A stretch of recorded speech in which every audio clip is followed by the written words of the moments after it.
wewe unayebisha kwamba English Premier League sio ligi bora zaidi duniani, nyosha mkono juu, comment hapo, njoo kwa ushahidi.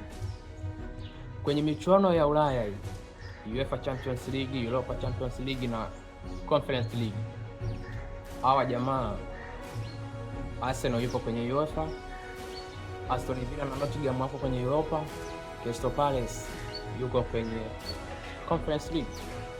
So ni ligi gani wewe ulionayo yenye ushahidi kwamba kuna timu zaidi ya hizo? Ligi moja imetoka timu 4 zinazowakilisha. So kwangu mimi binafsi, English Premier League ndio ligi bora zaidi duniani, ndio ligi yenye mvuto zaidi duniani. Jana michuano ya UEFA Europa imechezwa, Aston Villa amequalify, Nottingham Forest qualify, Freiburg qualify na Braga qualify. So tunaangalia ni game za namna gani hizi tunaweza kuziona hatua ya kuelekea finali pale Istanbul. Hao jamaa wanaenda kukutana, Nottingham Forest yuko na Aston Villa uso kwa uso, Freiburg yuko na Braga uso kwa uso. So itakuwa ni game za namna gani binafsi sijui, tusubiri tuone nani ataenda Istanbul, nani atarudi nyumbani.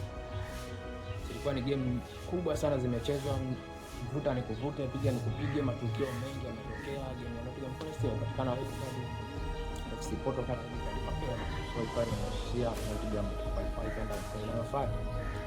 So tusubiri kuona.